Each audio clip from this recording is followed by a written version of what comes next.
You have all the names? Yes, we do. yes. We're starting out here with Roy Heathcote. He's getting ready to go, and this is an incredible course. I know you're part of designing this torturous experience, and we are ready for some real action here, aren't we? Yes, and the featured first athlete just happens to be last year's Super G winner. I'll tell you what, that's a good way to start it out. He actually drew the 11th position, and See by the dawn's early light what so proudly we hailed at the twilight's last gleam, whose broad stripes and bright stars through the perilous fight o'er the ramparts we watched were so gallantly streamed, and the rocket's red glare, the bombs bursting in air, gave proof through the night that our flag was still there. Oh, say does that star-spangled banner yet wave o'er the land of the free and the home of the brave? good job. He nailed that, and that's a Navy's rendition of the national anthem that is just amazing, I have to say. This whole place, the whole building got quiet when he did that. Well, all the events stopped when they heard his rendition of the national anthem. And as I was alluding to, this athlete, number 36, One of the greatest people this year. We're having a moment. Jim Hayes, Coach Hayes, is the mastermind behind this event. For 20 years, he's designed this event, and he's made it what it is today. So, if we could take just a moment of silence in recognition and memory of him, that would be great. Thank you.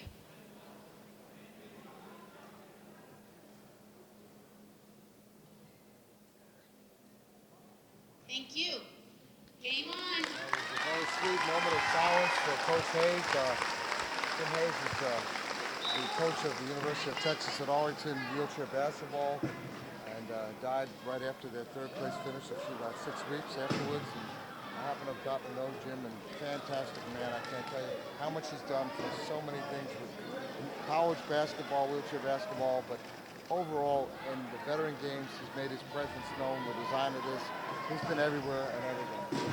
So as we're getting ready for this, they come right out of the box and they hit this big ramp here. And tell me about what they're going forward to. well, the first obstacle is a teeter-totter.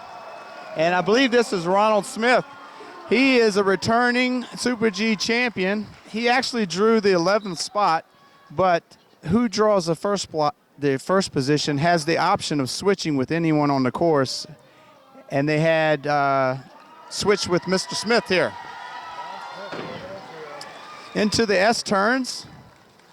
Good control there. He actually approached the S turns on the left-hand side. Wow, look at the way he's cutting through that. Really tight. And by the way, this is the 28th National Veteran Wheelchair Games you're at. Co-sponsored by the Commonwealth Veterans of America. It's a double. Oh, there he goes. That's not a penalty. He used his own hands to control his chair. Well, that's a monster there. We know how hard that is. You've seen how many people get tripped up by that. Oh, he's got a little stuck there. There he goes. He's through it. Through the backwards gate. Series of forward and backwards gates that precedes the 5 doors that the athletes have to go in and out of very carefully, not to knock over any of the cones that are above those doors. Navy, and he's from Parkersburg, Iowa. There he is. He's got through one door. You can't see the other doors. I think the cameras can see it, so we have to just go. Well, what it is a series of doors. The first one opens in, and the second opens out. That which makes it hard to open and shut each of the doors without having a system down. Wow. The fifth door is actually a half door that they go under. Up the ramp. Up, can he get it? Yes, this incline ramp here is set quite at a level of difficulty. It's important that the athlete stays above the silver duct taped line. Here comes through the mattress. He's making quite a good run here. You gotta get out of the way here. Now this pit is full of different grades of gravel, sand, and depending on the athlete's wheel width, it can become very difficult. Oh, he's through. He left a couple wheel marks on that, didn't he? Yes, he did. He's approaching a series of 360 turns that also incorporate the firing of a paintball gun. All right, you know how tough gotta make sure you load this gun, don't we? Yeah, we had an athlete that failed to put a paintball in the gun, and he shot it. I think that was Jeff Oldham. Yeah. So he shoots across at the one on the other side. Yes. So he did not go, he didn't go down on that. He got right in there. He picked, I'm not sure how many seconds that is, but he was in the red. That's about 20-second deduction, which that will help his time. If the athletes miss the box altogether, there's a penalty as well. All right, there he goes again for a second shot. Across the way.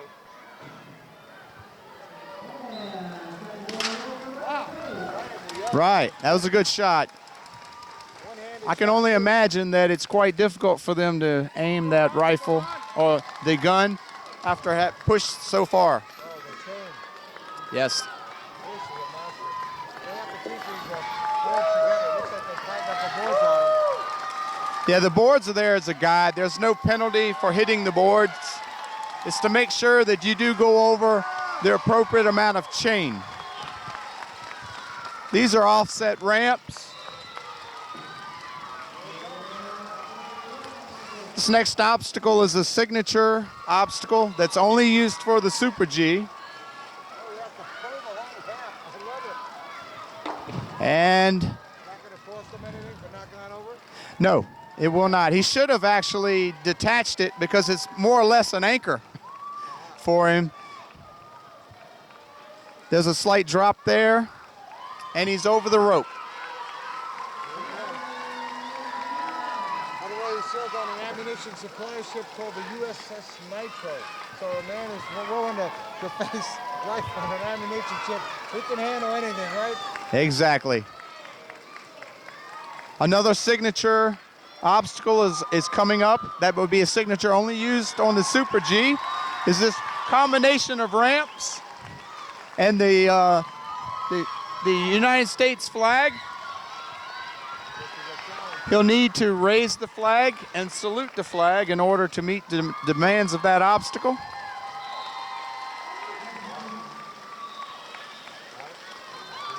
All right, now he's crossing the bridge. There he goes. And he's on, oh, all right.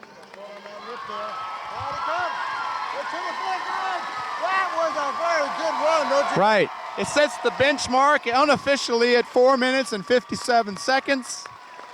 Wow. Ronald Smith has set the bar quite high. I'll tell you what, you really have to say that he zoomed through that. An interesting thing that he told me, he says, I might have to sit because he's in a chair, but I'm not going to sit still. That is his motto of life. And you could see he really came at that in 4:57. I'll tell you what, all the other athletes are looking at that and thinking, wow. So Well, I know personally that it is quite a challenge to start the event and win the event, but it has been done before. Who do we have coming up next, by the way? I believe it's Rory Cooper, Dr. Rory Cooper, from the Keystone State.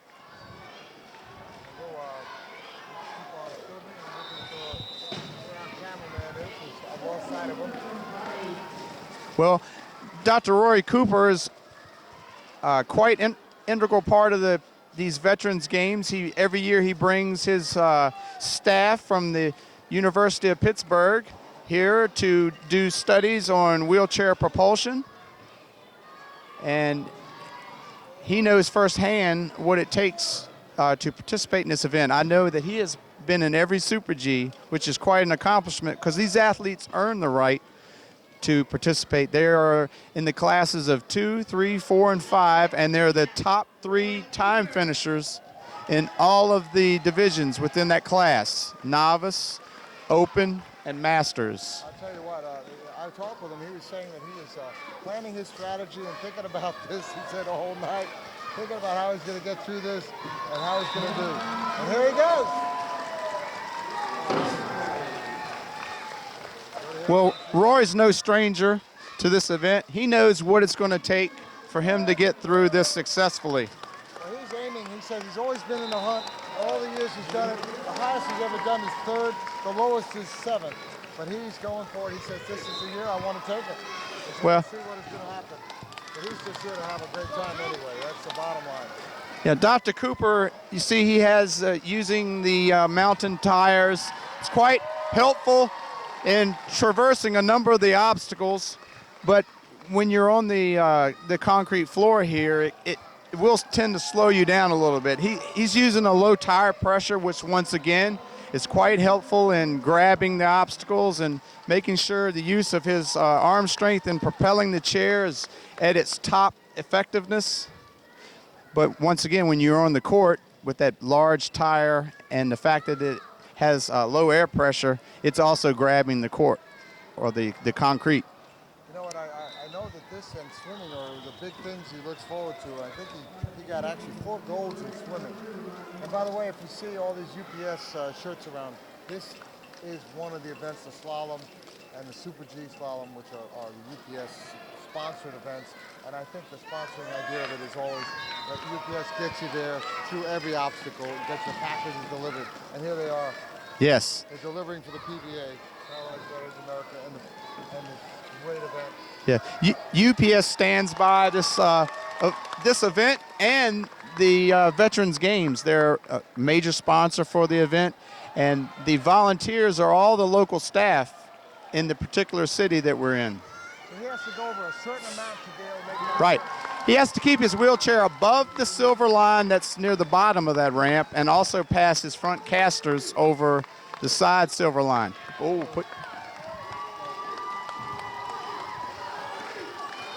Cameraman knocking over the cones. That's not a good idea. Here he comes through the dirt and the gravel. This is going to be interesting to see if those tires. as you can see, he's actually floating over top, making very little impression on that sand. He's manhandling that particular obstacle. Well, I know something. The fact that everybody watching this next year, they're going to see a lot more people with those kind of tires. They're going to watch and listen. Well, it wouldn't surprise me if we had someone show up with a half track to go over this event. All right, here he goes for the shot. Let's see how well he's going to do here.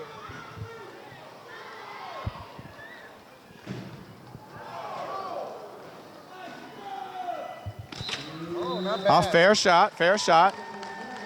Obviously, the athletes. Yellow was pretty good here, right? Right. Obviously, the athletes are really wishing to get in the yellow, but, you know, if you shoot and you don't get anything, that's where you're really going to find yourself behind the power curve. By the way, he's at 3 minutes and 10 seconds at this point, and he's about halfway through. Let's see how well he's going to do. He wants to see if he can beat that time that was set up there, so let's see. All right, he gets set. These guys are no strangers to shooting rifles. Wow. We'll have to see how that scored.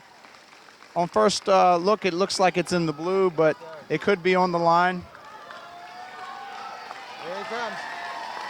See the change. See the change. Once again, the use of those tires, as long as he keeps his front casters in the air, he will get right through that obstacle. Wow, he seemed to have made up some time on that. Yes. Ramp, the offset ramp, I noticed. Right.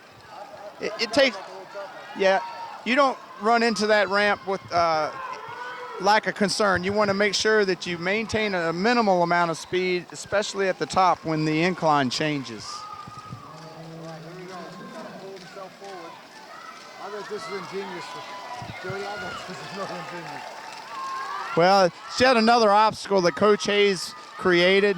He created quite a few obstacles, and some of them were just used for one time and one time only. Very some of them, the creativity was quite extreme, and not every athlete could actually go through that particular obstacle. But the crowd favorite obstacles are retained every year. I don't think he's going to beat that time at this point. Well, I don't believe so, but he. Off of it from that shot. Right. Rory is a Class 3 athlete, and that just means that he has a little more disability in his upper body than Mr. Smith had. But that's not to say that he wouldn't have the same opportunity to succeed, especially if Mr. Smith would have shot poorly on the range there. To the ramp with the flag. That takes a lot of strength to get up there. Right, you need a lot of momentum to get up that ramp.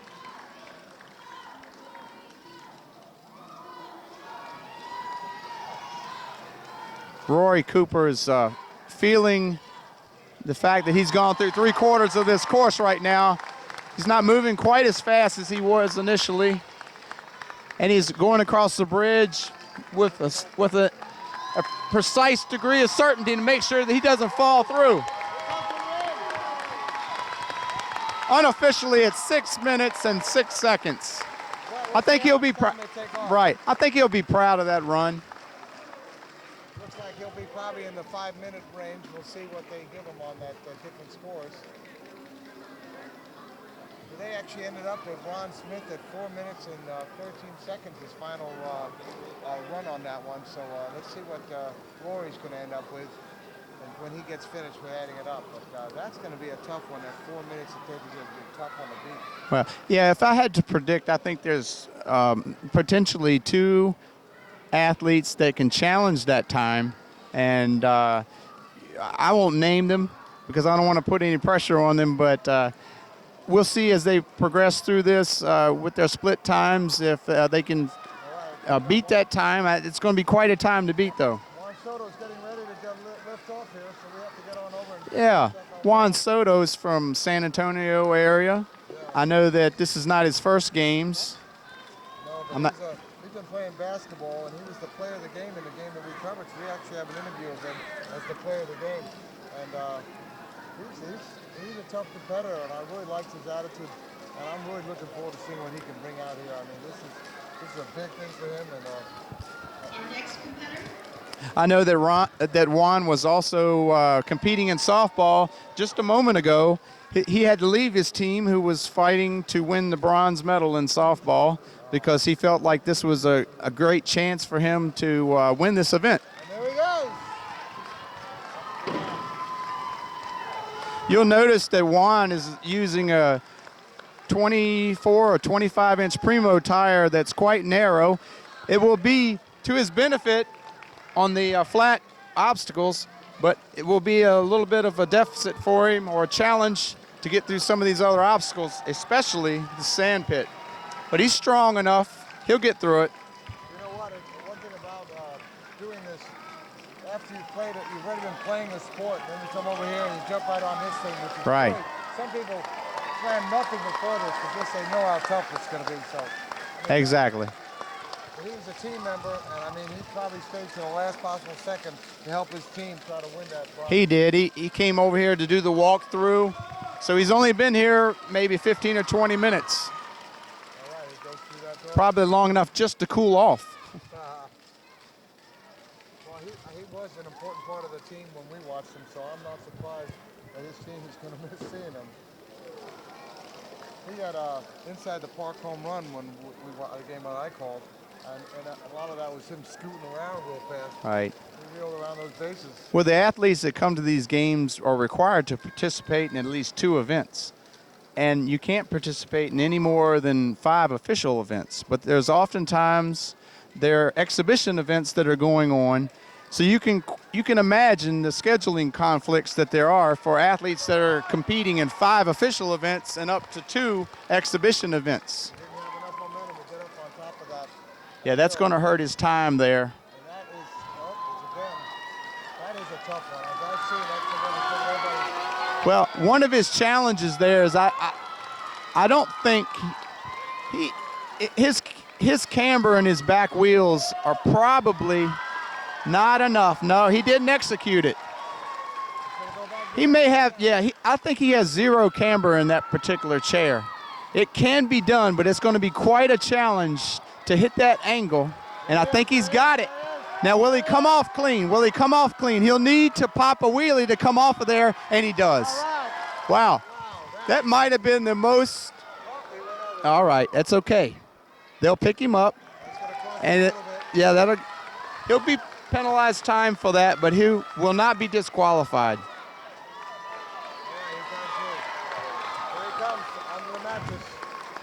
Juan was one of the athletes that I believe had a really good chance of challenging that time, and he may still have a chance. But I think those 2 critical errors back there may have cost him. Here, look how much slower he's going through with these wheels. Right. That's the one thing about the wheels you were talking about. Yes, it's really. Well, the athlete has to decide where he wants to put his advantage. There he is, coming down.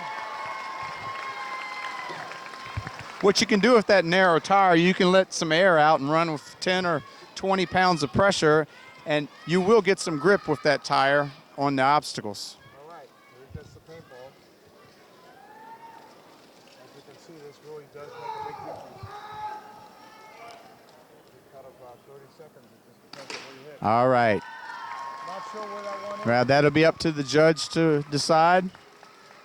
Now, if the athlete does not put the safety on with those paintball guns, he will be disqualified. I feel certain that he did I feel certain he did do it, but I wanted to bring that up for your viewers so that they understood that with the spotters that we have here and the rules that we are employing, that we have the athlete and the spectator's safety in mind. That's a good shot. This is a very popular event for the spectators to view as well because of the level and the degree of challenge that we put these athletes through. All right, he came into this with doing a wheelie right off the start, and he's really, now he seems to have gotten his momentum back a little bit. It took him a moment there after that, the curves up there, the ramp to get going, but now look at him, he's got it back on foot. Right. Yes, he's at 4.5 minutes.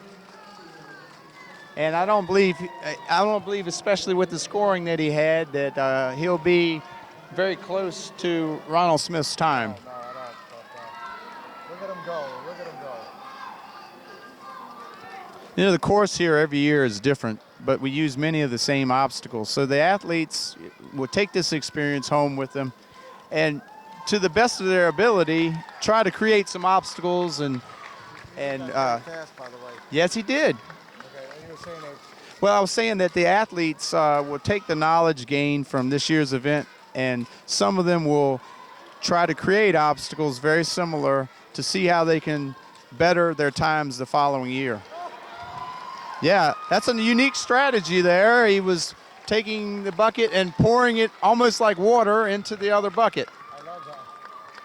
But then, you know, a lot of times what the athletes that are watching are going to see that. They're going to say, okay, I'm going to do that. Right. So you're going to see that done again because the first one set the tone for the others.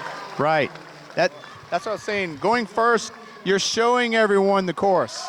All right. Nicely done. Here he goes for the first line. 1 second. All right. Very respectable time of 5 minutes and 52 seconds. 5 minutes 52. We'll see how much time gets cut off. So far, Ron Smith was 4 minutes and 13 seconds at first, and Roy Cooper had 5 minutes and 37 seconds after they deducted the time off because of his shots. We'll see what happens here, because he might be really... Right. This is a close.